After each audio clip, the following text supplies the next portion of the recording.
welcome to the show. It's me, John Park, and this is John Park's Workshop. The time has arrived. Hello to our friends over in the YouTube chat as well as our Discord. You may be watching this on a variety of different platforms, but if you're wondering where some of the chat is going on, Discord's a great place to check out. There's our Discord. If you go to adafruit.it/Discord, you can jump right in, and you'll see there on the left side we have a whole bunch of different channels. And I know I mention these sometimes, but I usually crop my windows so that you can't see them. I decided, hey, let's have a look at all these channels here today. The broadcast chat channel here, live broadcast chat, is where people are hanging out, such as Jim Hendrickson and Rich Sad and Andy Calloway. Hello, welcome, thanks for stopping by. Oh gosh, look, Toddbot is typing. There's 3 ominous dots animating. And then you can also check out the YouTube chat. Hi, Gary T. I checked that one as well. That's right, Todd. I've got my old Perfect Circuit audio back when they were called that shirt on. So let's see. Let's get on with some business here, shall we? But yeah, actually, I got distracted there. You can see here we've got our live broadcast chat. There's also the live broadcast announce. That'll let you know when shows are happening. Just the facts. There's a pet photos. Oh, cute. Look at that lab. There's a pet photos channel here. Oh my gosh. Look at that bunny rabbit. Hey, bunny. And there's off topic, help with a whole bunch of different categories here. Circuit Python, 3D printing, Arduino, Adafruit IO, and on and on and on and on. And then a bunch of other variegated and miscellaneous topics here. So come on by sometime. Yeah, here we are in the live broadcast chat. So next order of business is our jobs board. If you go to jobs.adafruit.com, you can check out openings in the sort of maker, engineer, Adafruit adjacent job market. And if we have a look at what's going on here today on the jobs board, this one's a fairly recent addition of about a week ago. The manufacturing assistant, actually multiple openings at Evil Mad Scientist Laboratories up in Sunnyvale. These are wonderful people, good friends of ours, Wendell and Lenore, not to be confused with Lamore, and the rest of their gang. They manufacture some of these, most of these kits and products in-house, so I think they're looking for people to help with that. This is evilmadscientist.com. You can see there's their plotter, their AxiDraw plotter, which is, by all accounts, one of the finest pen plotters that you can get and use. I should get one someday because they look an awful lot of fun. I know we've got a lot of fans of plotter art around here. And then they're also well known for some of these giant discrete component versions of ICs. I love these, and actually some of those are carried at Adafruit, and a whole bunch of other products that they've made. So they are looking for fabrication assistants, light-duty mechanical manufacturing assembly tasks as needed. Operate hand tools, handheld power tools in support of those tasks. Listen to precisely followed protocols for assembly. So go check that out if you're looking for work. Starting ranges are $19 to $24 an hour. And I'm sure you'll be treated well because they're good folks. So that's just one of the many positions that you'll find here on jobs.adafruit.com. So go check it out sometime. Hey, GarlGamp237 Doom. Nice to see you again. Ethan Arts, more of our YouTube gang, YouTube chatting gang. Hello.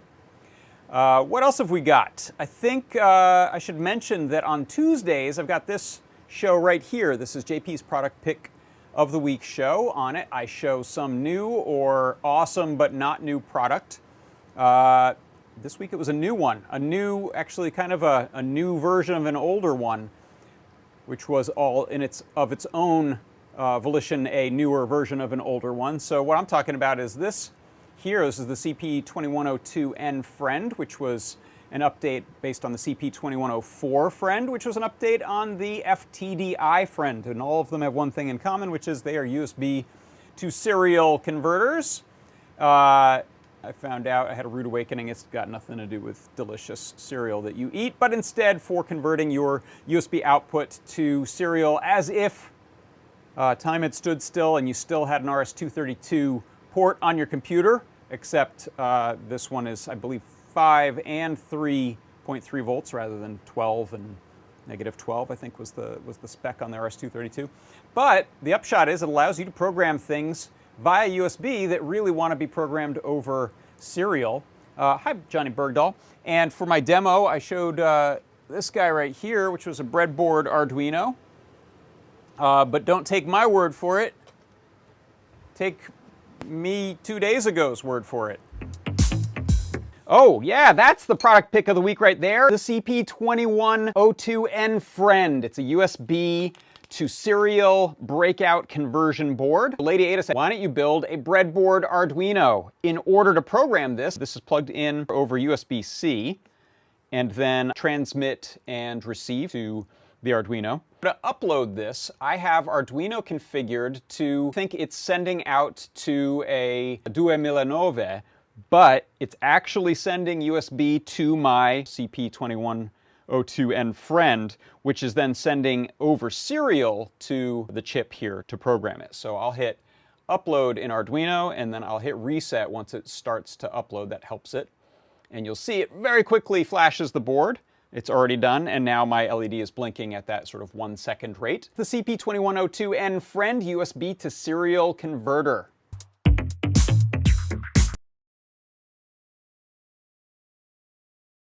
Yes, so for those of you who got them, let us know how you use them. Foamy Guy, that's a lovely bowl of cereal icon you've got there. And now I'm hungry all over again. All right, let's see, what else is up here? This is probably an excellent time to take a look at this week's CircuitPython Parsec. So let's do it.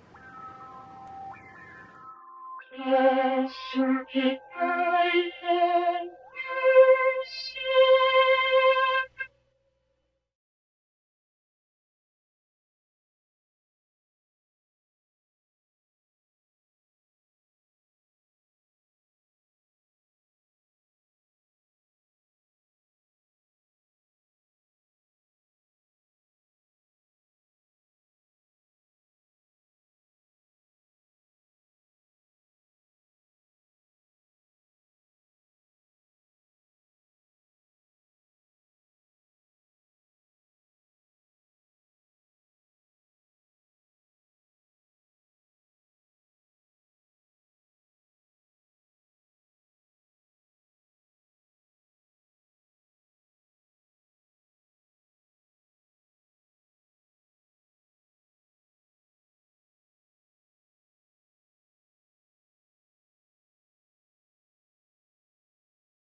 Parsec.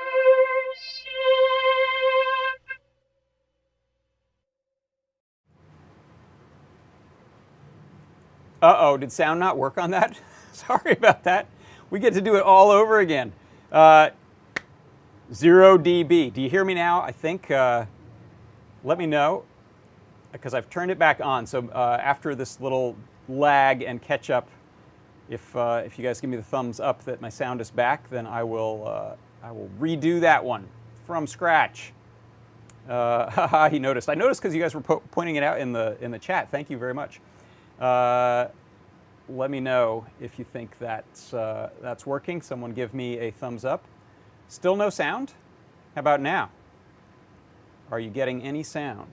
What is the YouTube saying? Nothing too bad there. Audio good, yes. Geez. All right. That was our dress rehearsal. Here we go. Ready for this?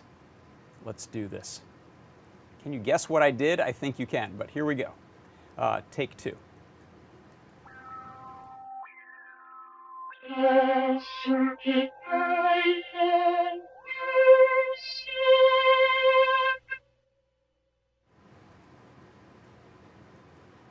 All right, so for the for the CircuitPython Parsec today, I want to show you how you can use shapes and fill in Display I/O on CircuitPython in order to draw objects onto a screen.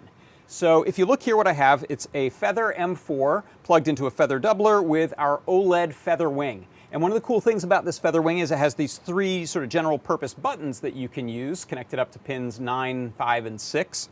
And what I'm going to do is simply press a button to make one of these three little squares appear. And in fact, I can turn them all on, all off, and combinations of those if I want. The way this works, if you look inside of my code, I've got some libraries to import, including the Display Shapes Rectangle library. Then I set up the screen, and I'm using this BG, which I'm just calling the background, is a rectangle that's at the 0, 0 position, at the full width and height, and I've outlined it with white, even though the fill is black. Then I make these three shapes. Each of these are initially filled with black as well. I set up a button for button presses, and then in the main block of my code here, I check and see if a button is pressed of those three. When any of them are pressed, the associated box will change its fill using this command, shapes.fill, and then in this case 0xFFFFFF, which is white.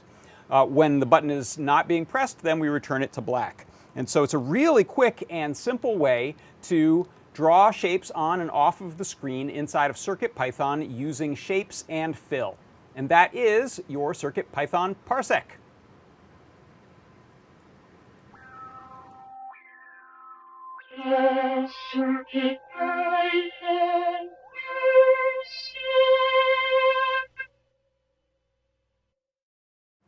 All right, thank you for enduring that. I'm pretty sure that the second one was easily 5 to 7% better than the first one. So thanks for putting up with a live stream glitch there, which was all me, not clicking the right button. Actually, it's interesting. I think something changed in this setup because, well, it should have had sound and then it didn't. But Foamy Guy says, hooray for Display I/O based parsecs. Yeah, this is cool. This is a neat way to do this. You don't have to move the objects. You just change the colors. Also especially effective on an OLED because we really just have these two colors, kind of an on and off, a white or a black to work with on here. So let's say, 9.2% better, says Rich Said. Thank you. Appreciate it. Sound wasn't off now, says Mike. All right, excellent. So let's see, what's happening next? I think what I want to do, let me get a sip of water here.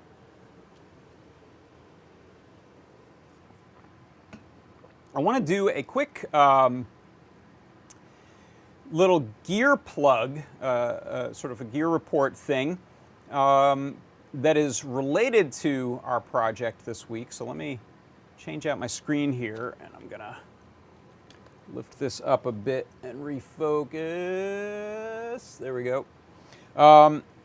I used these little crimp connectors that we have for some of my wiring on this telephone project. So I just wanted to give these a plug. These are kind of nice. All you do is feed some wire into it, depending on the thickness of the wire. You've got a bunch of different choices here. And then crimp down the end. I'm using a crimping tool that's not really made for this, but works pretty well. In fact, let me demonstrate this real quick. I'm going to grab a little piece of wire here and the crimping tool I'm using. I can't remember if we sell a crimping tool that is the proper one for that, but I'm actually using this, which is made for putting sort of DuPont connectors onto the ends of a wire. But if we take this this wire here, that's a little long actually. Let me make that so it doesn't go all the way through.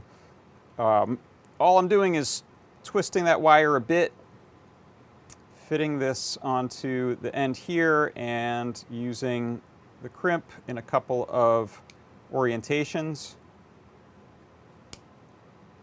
And now that's in there pretty good.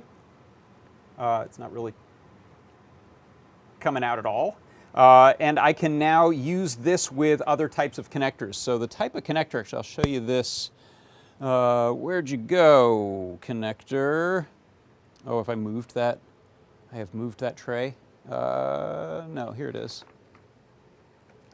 So I was using some of these, sort of a different type of block. I think there's maybe called Euro block connectors. And this is sort of a nice improvement over just putting the bare wire in there. That'll work as well, but this gives you a little more to hang on to. So you can screw that little flathead screw down in there, and you have a pretty nice connection. Toddbot suggests this crimping tool. Interesting. Thanks for that. So let me jump over actually to our product page for these, if I can find them. Let's see. Let's go to Adafruit, go to shop.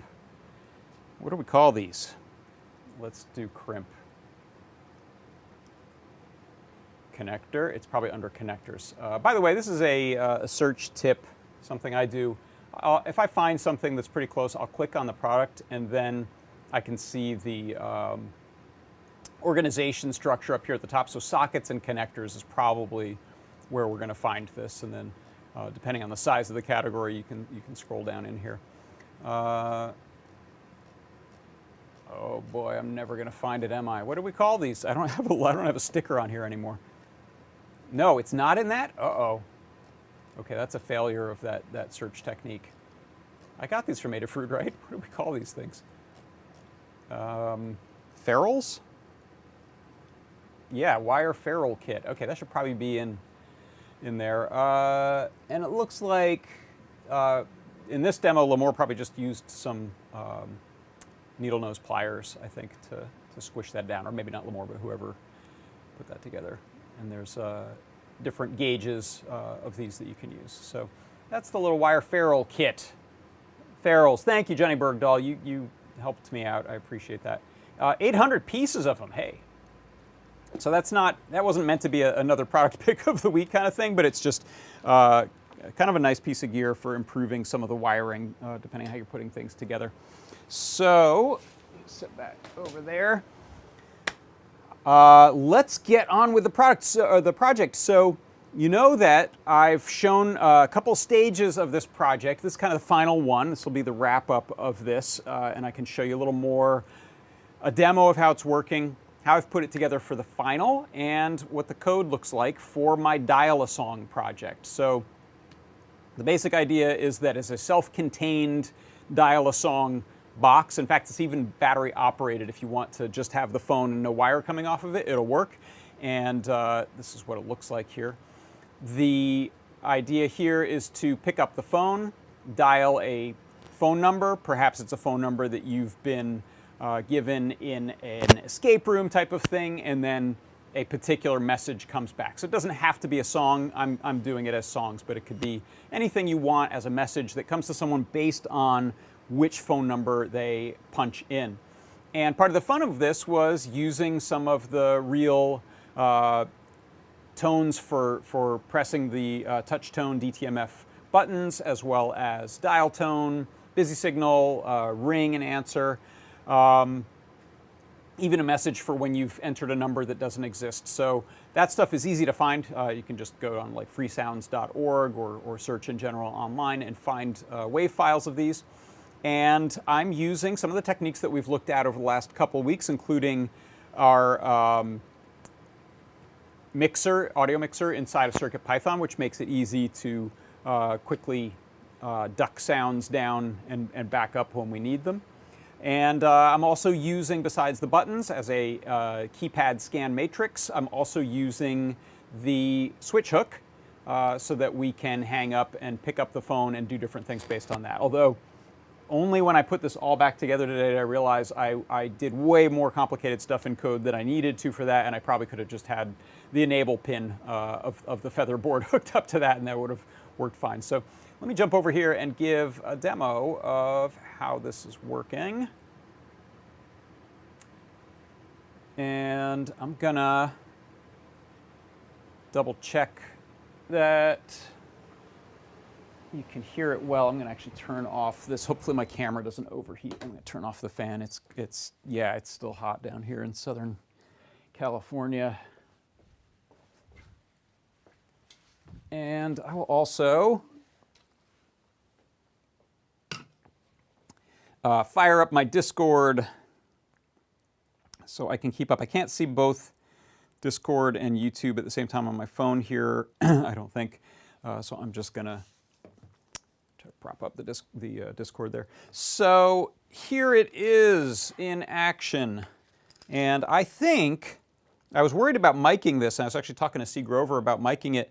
But then after making some little changes, I think it's actually loud enough you should probably be able to pick it up on my lav mic. So let's zoom in here a little bit, and actually I'll switch.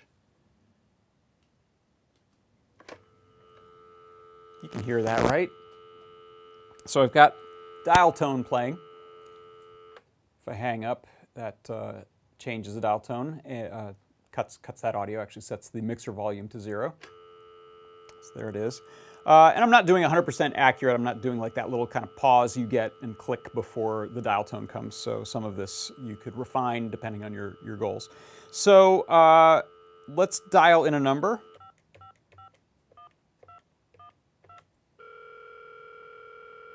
They're ringing and answering. You'll see I have something I want to fix in code about that too.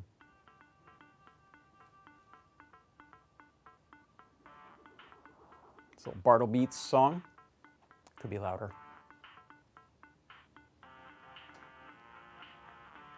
So we can let it play forever. I've just got little sort of short song segments that will loop forever.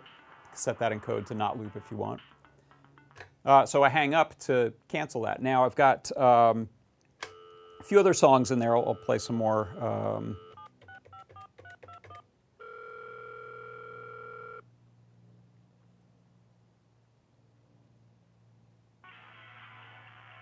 And this is another little snippet from a Bartle Beats song. Daisy, I think, is this one. And go ahead and hang up. I can do one of my little songs here. I think this is Street Chicken on this one. You'll hear that I get a long, yeah, there we go, Street Chicken. I've got a long gap going there. It's actually meant to be the ringing continuing, and so I have something to update and fix in there, I think. And now what happens if you dial a number that isn't in its directory? We're sorry. You have reached a number that has been disconnected or is no longer in service. If you feel you have reached this recording in error, please check the number and try your call again. So one other thing that I can't demo until I open this up to show you how it's all working is when this starts up, if the phone is off hook, we get that fast, busy, I think it's the beep, beep, beep, beep, beep, beep, beep, beep, beep, beep one. And like I said, until I put this back together, I was testing things with a Feather, actually this one right here, sitting on my desk, and it didn't dawn on me that I can't do certain things that I was planning. So I have some updates on functionality to work here. So some things I want to talk about with the project. First of all, the phone receiver here. So this is a classic Western Electric 2500 phone. And it's actually the original speaker element here from it that I'm using. So this, I think this is a maybe 800 ohm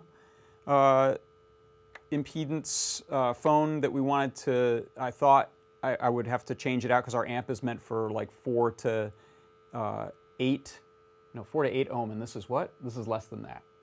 Oh, I can't remember now, but this one, we thought it was out of spec.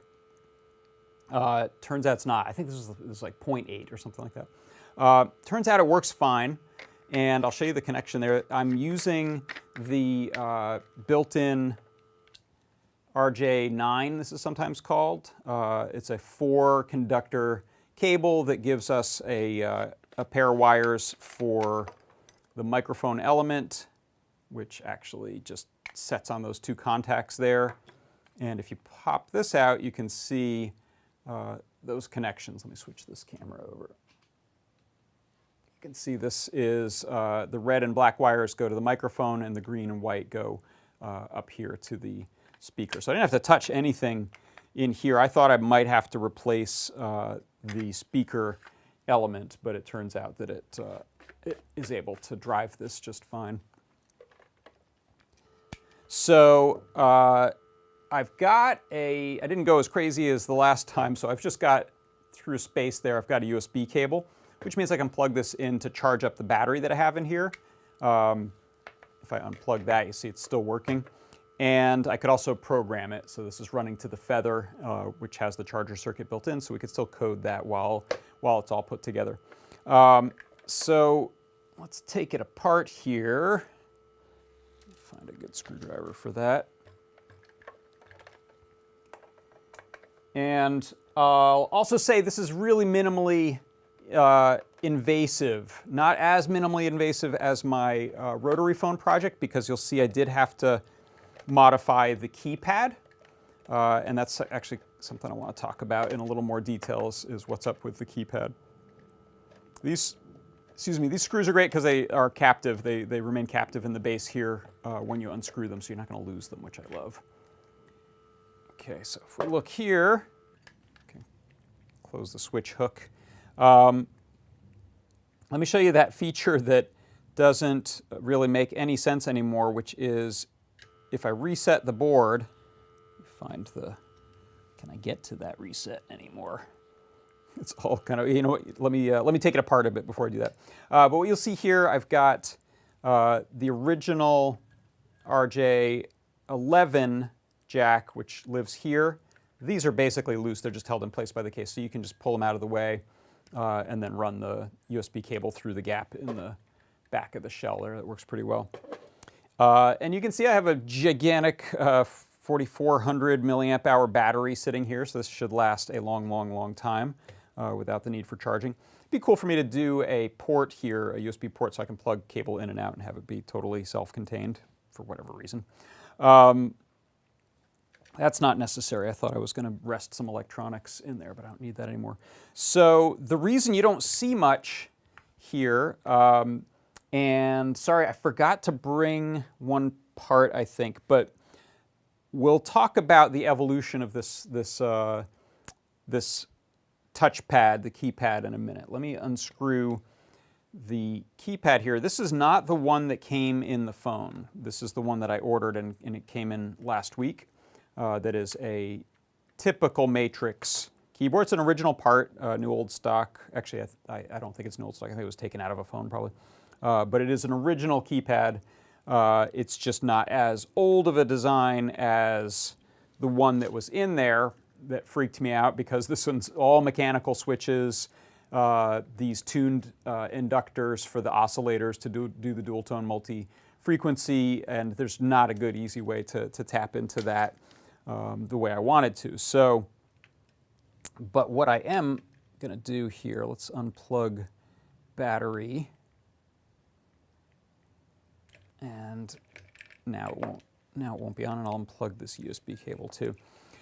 So I'm so excited about this. The whole thing, other than these connectors, fit right on the back of the keypad. So there was the electronics that do all of the DTMF, and they were connected via ribbon cable to the base of this Matrix keypad. So I desoldered that ribbon cable, soldered in some headers, and then I was able to simply plop on the feather wing here that has pretty much everything going on. So that could be returned to basically original by connecting the electronics that were meant to go here back on the back. But for my purposes, this works great.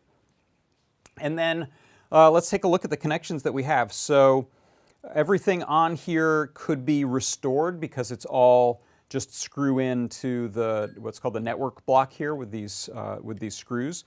So you can see here, I'm going to zoom in a bit, I've got a amplifier, and I can actually plop that off of the board here. So that's my little mono Class D amplifier, 2.5 watt, and you can see the receiver earpiece. These are the two wires, the green and the white wire that were coming from there to there to there. Those are just screwed into the terminals on the little amplifier. This has a little volume knob on here that you could say a little trimmer. And then you could see I added some header pins to that to plug it into this feather wing. So this is kind of a nice way to work with a feather when you're trying to add a circuit. On the feather doubler here, you get a little proto area. So you can plug your feather in on one side, and on the bottom you can kind of make whatever circuit you want. So circuits, kind of three things going on here. One, I have wires running to the switch hook switch, which is just a straight up switch running to ground and pin D4 on the feather, which one is this, RP2040. So that's what I'm reading to see what the state of that switch is. And that's the one that I could very easily and maybe should change to be the enable switch, so it'll just turn the thing off and on. It boots up quick enough. Then the next thing I've got are the connections for my amplifier. So this little amplifier just pops on there, and running on the bottom here, I've got connections to power, ground, the A minus goes to ground, and then the A plus goes to this little sort of high pass filter circuit. And that just takes some of the high end noise out of the phone so we don't hear a whine.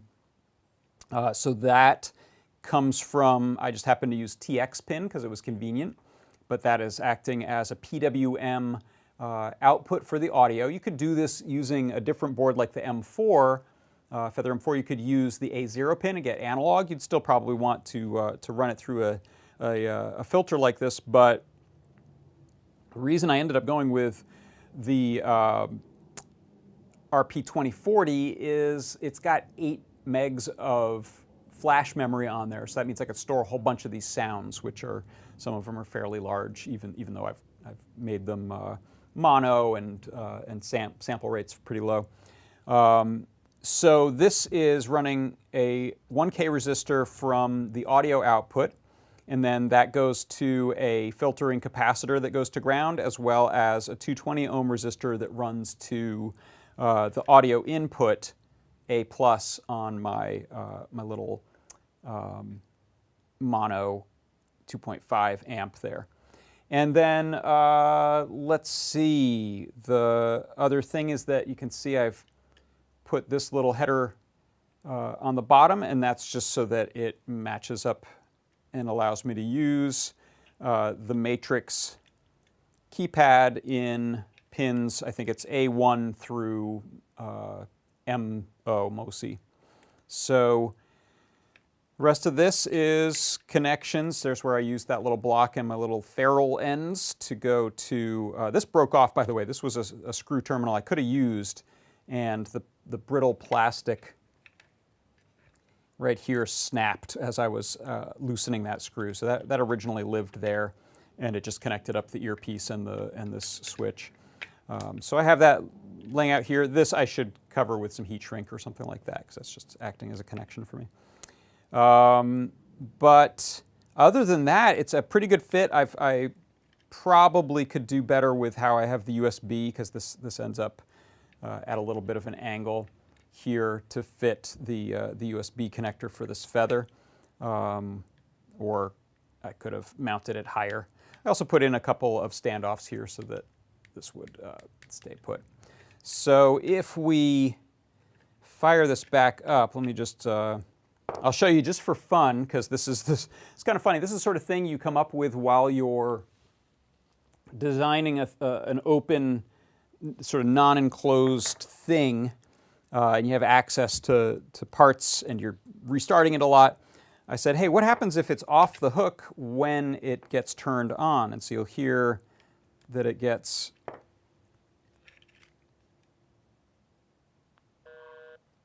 gives me this busy signal here. So now I hang up and get my dial tone, which was a lot of fun, but I'm never really resetting the board anymore now that I'm not actively coding for it. So that may be a feature that doesn't make sense, or maybe we could randomize when that happens. Let's see. So let's get that just popped back in there. I'll leave it partly open. Oh, you know what? In fact, I'll just grab the feather and we can go over and plug that in to look at the code on it. I have the code saved somewhere else, but this is the most legit version of it because it's the one that you just saw demoed. All right, so let's do, actually this is a good view for this now. And I'm going to turn that air back on because I can tell it's getting hot enough that my cameras will start to be angry with me. Okay, so this one, let's see, this should work.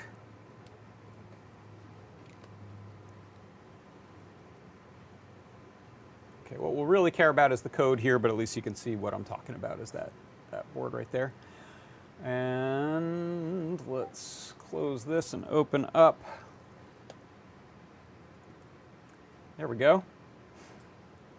So you'll see actually there's some stuff still commented out here that's instructive of how I put things together. Oh, that's cute. I like this idea. Todd in the Discord said, have it every so often you pick it up, you accidentally hear an ongoing conversation from another extension. When you pick up the phone and hear that your sister was on the other line. That would be funny. So looking at the code here, I've got some fairly standard stuff. I'm bringing in time, random, because I'm randomizing some of the delay there with the pickup while it's ringing. Board for pin definitions, keypad, which is critical for reading the key matrix. Digital I/O for using the switch hook as a button. Debouncer to help with that. And then I'm using audio core import wave file and audio PWM I/O so that I can play back audio on our RP2040 chip. Excuse me. You can see here I also have code for that I can uncomment if I'm using the M4 or another one that has an analog DAC output. And then I'm importing audio mixer, and that's what I'm using to move the levels around. This is actually kind of interesting. I was having some issues where with the speaker plugged into this, when I restart, there's a bunch of traffic going on with USB that can cause noise on the PWM pin there. So you hear all this scratchy stuff going on your speaker when you restart the board. So what I did was have it wait 3 seconds before it actually starts the program for USB to settle down a bit. Then I'm setting up the switch hook pin as that D4 pin, a digital I/O, and I'm making that a debounce pin with a pull-up resistor. Then you can see here, when I was using the keypad originally, I had the opposite orientation because I kind of plugged it in using some ribbon cable from the top. And so that set of rows and columns, I needed to change the row order, actually the rows and columns, which pins I was using, because I ended up connecting it like that. So I basically had to flip how I'm using the rows and columns, which pins those talk to. So this orientation up here, that'll work with sort of a top orientation ribbon cable, and this is for plugging into the bottom. Next, I set up this dictionary, which is the key values, or keys and value pairs. The keys are phone numbers I can call. Those are the 4 phone numbers that I have in here. So again, if you're using this to do sort of a cool message box with a game, puzzle, escape room, then you could make any list of numbers you want. I happen to make this look for 7-digit numbers. You could increase that pretty easily to require an area code or make it shorter if you wanted to simplify things. But it's going to take a long time for someone to just simply bang at the keypad and guess. So they're probably not going to just brute force this thing. So those have the songs or wave files associated with them here and a little path. So on the CircuitPython drive, there's a songs directory that contains these. It's also where I put the messages. So you can see I have a thing called ringing, and that's songs ringing.wave, wrong number, dial tone, and busy signal. Dial tone is an interesting one because I was able to make an incredibly tiny file by chopping the waveform into just one cycle. And now it doesn't look like one cycle because it's a mix of 2 frequencies, so it looks like about 6 peaks or something like that, but the dial tone is actually also a multi-tone, multi-frequency type of thing. I don't have to have it playing a 7-minute long one if I need to. It's actually looping one nice seamless loop. Same with things like busy. It's just one iteration of it. It's a couple seconds long. And then I have these button tones. So these are touch tones that I just found online. You could record your own if you want. And those are in this list so that we can call them 0 through, 13 here, or no, 0 through 11. Then I have some variables set up for storing which digits have been entered, how many digits have been entered, the sort of string that is just for debugging, or when I was using a screen, we could see that. I'm sending my audio out over the TX pin, which is a PWM capable pin. You could use any PWM pin you want. Then I'm setting up mixer, and here you can see I'm using 4 voices. Sample rate's a little high here. I could probably decrease sample rate on this stuff and have even more storage, but with the RP2040 there's enough that I didn't need to worry about it. The 4 voices I initially set to 0 volume, so this level is set to 0. And you can see how I'm using those in the comments. I have a dial tone voice on its own, a touch tone voice, the song or message that it's playing back, and then the busy signal. Initially, I create some wave and wave objects that are grabbing things off of the disk and then setting them to play. So the dial tone just starts playing and it's looping. The same with the busy signal. Those are both playing, and then I can use the mixer to go between the two. I set up the state for is the on hook happening or not, and then we check right at the beginning when I start up, we're not even in the main loop, to see are we going to be playing nothing or are we going to play the busy signal. Then what happens here is I have another little function that I use a lot whenever we dial in 7 digits or hang up. We want to reset things so that we go back to having a list of no numbers and the count of numbers at nothing. And I also found out that that's not enough. You also have to clear the event queue of keypads. So this one right here, keyem.events.clear. This is a really important one if you are using a keypad the way I am here. When my code isn't really meant to be listening for digits being pressed, it's still going to be storing them up in a buffer, and if I don't clear that buffer out, when I do start paying attention to the key presses again, it just pops them in, and suddenly we've dialed another number without knowing it. So events clear is a nice discovery that Dan put into the keypad library, so thanks for that.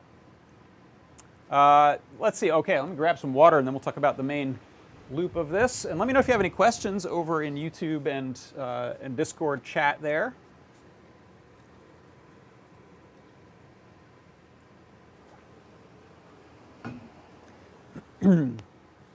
So in the main loop, what I do, first check the debouncer for the switch hook, which is the switchhook.update, just checks to see what's happening with the switch hook.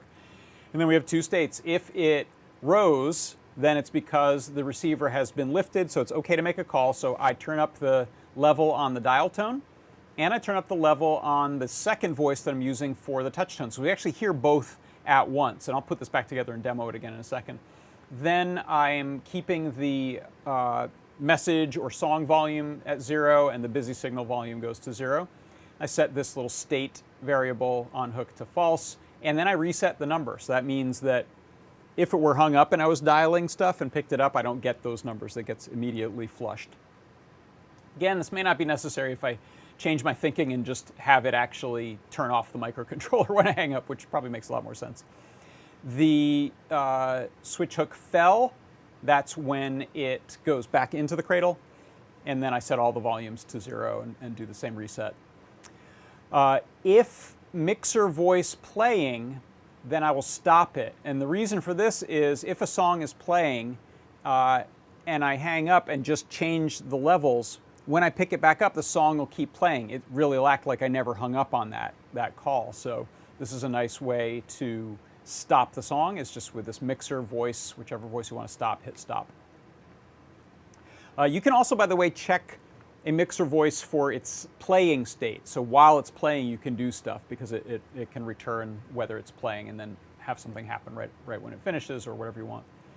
So if it's not on the hook, which means if I've lifted up the receiver, then we're okay to make a call.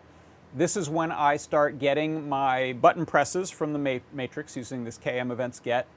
If an event happens, means I've pressed a button, I set the dial tone to 0.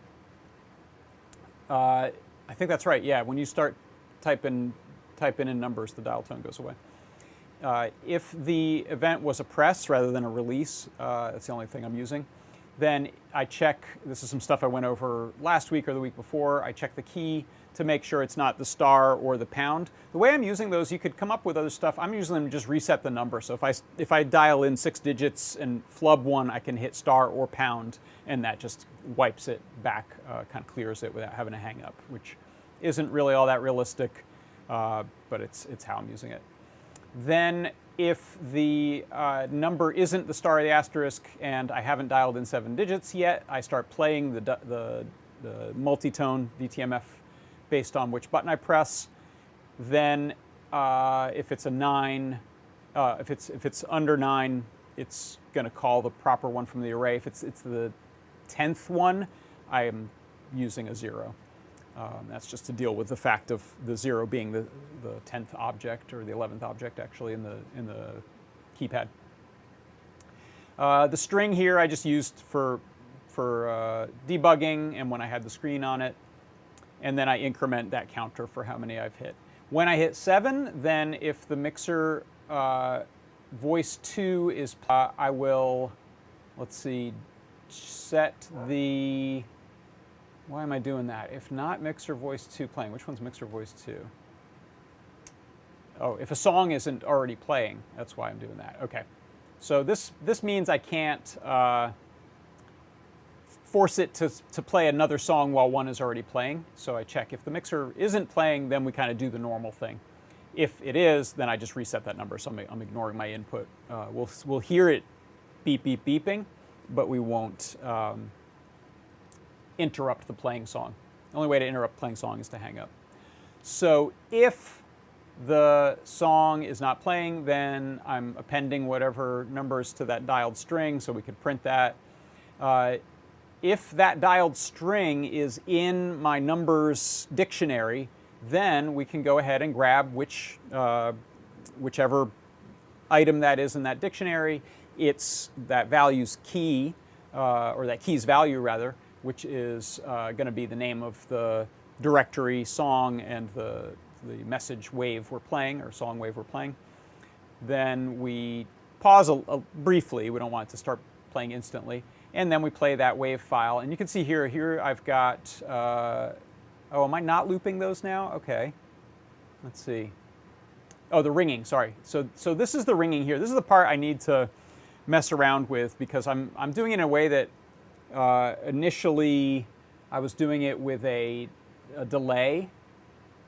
And so I was, you can see answer wait time is a random anywhere from 4 seconds, which is a little less than 1 full ring, to 9.5 seconds, which is 2+ rings. Then I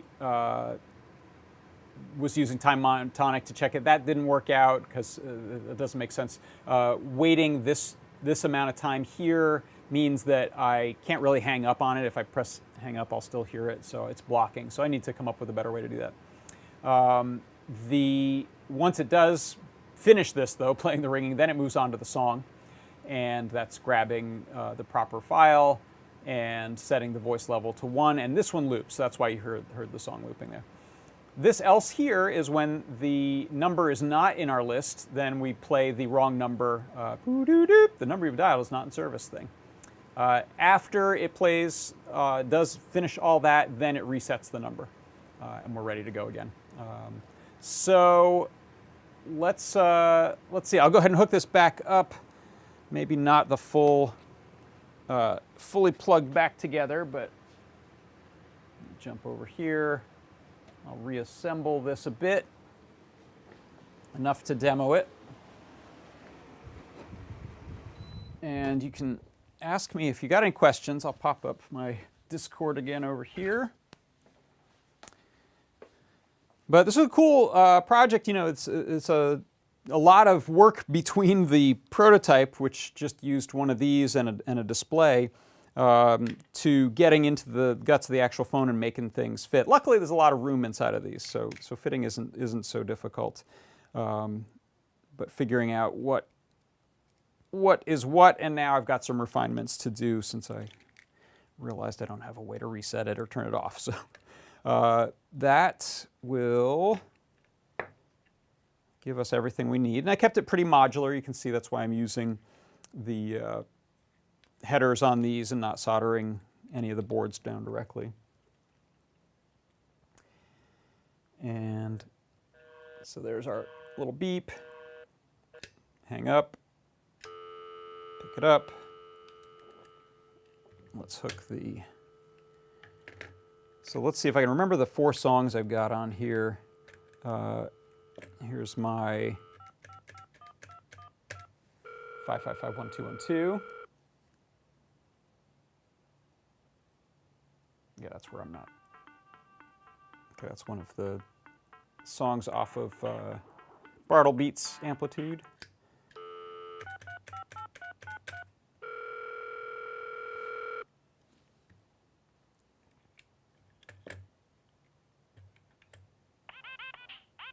Street Chicken. You see it reflushes everything, sets all the counters to 0, so you can immediately start dialing. If I do try to dial while it's playing a song, you'll see I can hit the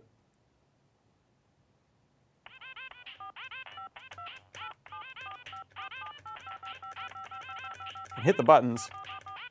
That's the audio mixer at play. But it's never going to dial a number, so I'm ignoring because we don't have a dial tone. Hang up. We're back. Let's see. This is one I entered recently.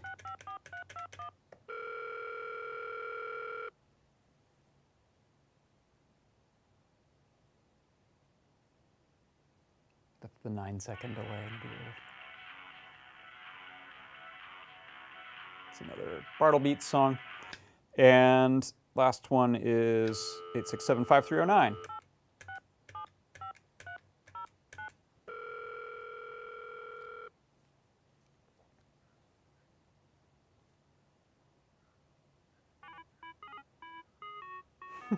That says it sounds so realistic, it's giving me flashbacks. He has a lot of good suggestions in the chat for songs to play. I can't play any of them because we'll get copy strikes against us, so I'm playing original songs either from me or from Bartle Beats on here. And then, of course, I got to play this again because I love it. I love this. We're sorry. You have reached a number that has been disconnected or is no longer in service. If you feel you have reached this recording in error, please check the number and try your call again. Todd, no way, I'm not doing a 900 number. Remember joke lines? There was also dial a joke. You could do that too.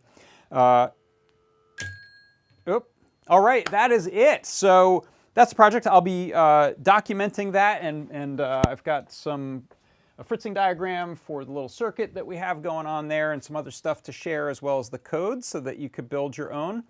I hope someone does, and I'd love to hear what you use it for. Oh yeah, someone, Maiko says he used to have 002 for the time, 003 for the weather. You could do information stuff.